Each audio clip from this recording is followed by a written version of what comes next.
ॐ श्रीगुरवे नमः।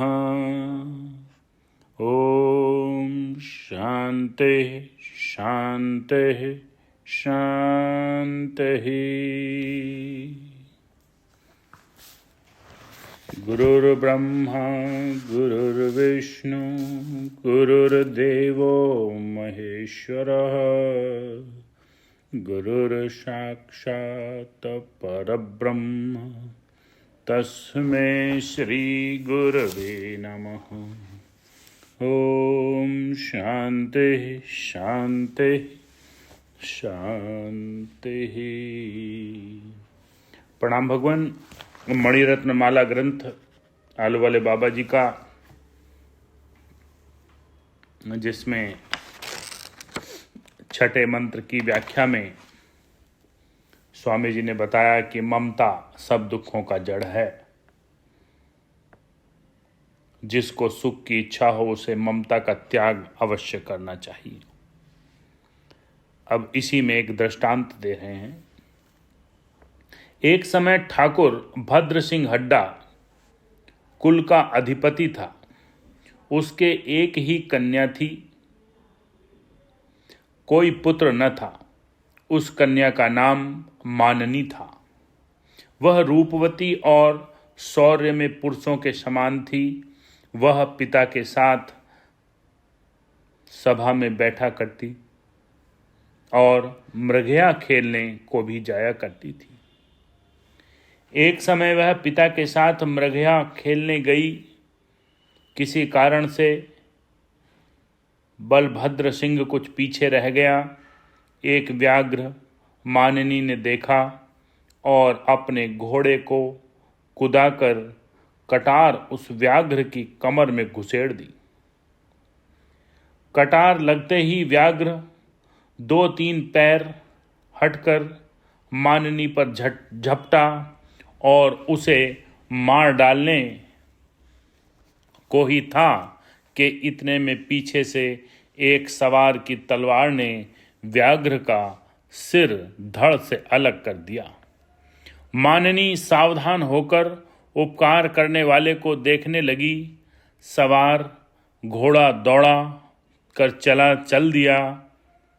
थोड़ी देर में जब माननी का पिता आया तो माननी ने अपने प्राण बचाने का वृतांत सुनाया। बलभद्र सिंह सुनकर प्रसन्न न हुआ, क्योंकि माननी को बचाने वाले को उसने जाते हुए देखा था। वह हीन कुल का था। बलभद्र सिंह उसे धिक्कारता था। माननी के प्रत्युपकार करने का विचार चित्त से निकालने का प्रयत्न किया, परंतु यह विचार उसके चित्त से न निकला। एक बार अरावली पर्वत के जंगल में 12 घुड़सवार एक घुड़सवार को क्रूरता से घेरने लगे। भला बाहर के प्रहार से के सामने एक क्या करता? भला 12 के प्रहार के सामने एक क्या करता? वह घायल हो गया। वे लोग उसका सर काटने को ही थे।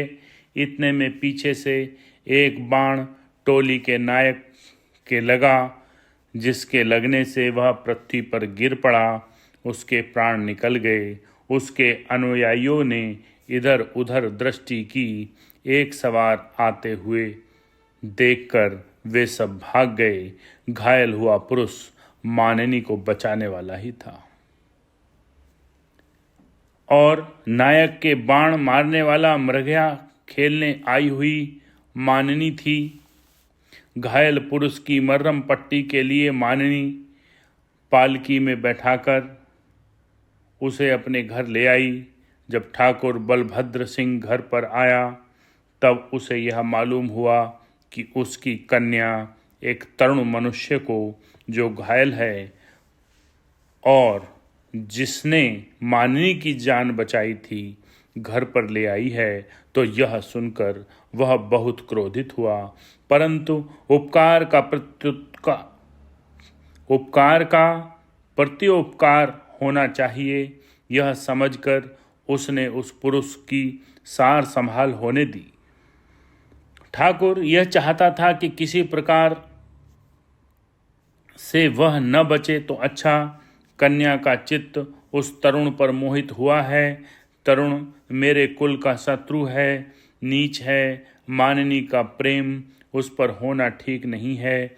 ऐसा विचार कर ठाकुर माननी से बारंबार कठोर शब्द कहा करता। एक दिन माननी युवा की संभाल में थी। दोनों का दृढ़ मनोभाव जानने में आया कि वे एक दूसरे को चाहते हैं, परंतु बलभद्र सिंह की ममता के कारण उन दोनों का विवाह होना अशक्य था। वह युवक आरोग्य होकर अपने घर चला गया। यह राठौर कुल का राजकुमार भारत सिंह था। उसने अपनी राजधानी में पहुंचकर बलभद्र सिंह से माननी के साथ विवाह करने की याचना की। बलभद्र सिंह इस पत्र को पढ़कर अग्नि स्वरूप हो गया। उसने पत्र के टुकड़े करके फेंक दिए और माननी को बहुत कठोर वचनों में कहा कि जब तक मैं जीता हूं तब तक ऐसा होना कभी संभव नहीं है। एक दिन माननी बलभद्र सिंह के साथ मृगया खेलने गई थी। भारत सिंह उसे उठाकर वहां से अपनी राजधानी में ले आया। बलभद्र सिंह बहुत क्रोधित हुआ और उसने अपने स्थान पर आकर सेना एकत्र करके भारत सिंह पर चढ़ाई की। भारत सिंह के यहाँ विवाह का उत्सव हो रहा था, उसमें भंग पड़ गया। भारत सिंह अपनी सेना लेकर युद्ध करने को आया। उसकी सब सेना मारी गई, अकेला वह ही युद्ध से भागकर घर लौट गया। घर पर हार कर आया हुआ जानकर मानिनी ने किवाड़ न खोले और वह अग्नि में जलकर भस्म हो गई। यह दृश्य देखकर भारत सिंह पर सूर चढ़ गया और वह केसरिया वस्त्र पहनकर रात्रि में बलभद्र सिंह के तंबू में घुस गया। वे लोग भारत सिंह को मरा हुआ समझते थे। उन्होंने उसी समय बलभद्र सिंह को जगाया। बलभद्र सिंह जागकर अपनी तलवार पर हाथ डालने लगा। इतने में ही भारत सिंह ने उसे मार डाला। उसके मरते ही सेना में कोलाहल मच गया और अन्य सैनिकों ने भारत सिंह को मार दिया। इस प्रकार अनेकों मनुष्यों की हत्या सहित बलभद्र सिंह, भारत सिंह, माननी मरण को प्राप्त हुई। ये सब हत्याओं का कारण कुलाभिमान और ममता ही थी। ऐसे अनेक दृष्टांत मिल सकते हैं।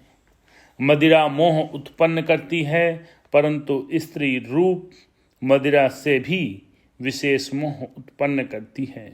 स्त्री विषयक मोह के आवेश में धर्म अधर्म का विचार नहीं रहता, कर्तव्य अकर्तव्य भूल जाते हैं और सत असत का विवेक भी जाता रहता है। मदिरा पान करने से विहल करती है, परंतु स्त्री रूप मदिरा तो स्मरण मात्र से ही विहल कर देती है। दर्शन, वचन, स्पर्श, हास्य, भाषण में विलास पुरुषों को विलास के महामोह में पटकती है। रात्रि दिन उसका ही चिंतन हुआ करता है। मदिरा का नशा थोड़े समय में उतर जाता है, परंतु स्त्री रूप मदिरा का नशा जल्दी नहीं उतरता, किंतु अनेक प्रकार के कष्टों को भुगवाता और बहुधा मार भी डालता है। स्त्री के मोह से चतुर पुरुष मूर्ख बन जाते हैं, देखते हुए अंधे और सुनते हुए बहरे बन जाते हैं।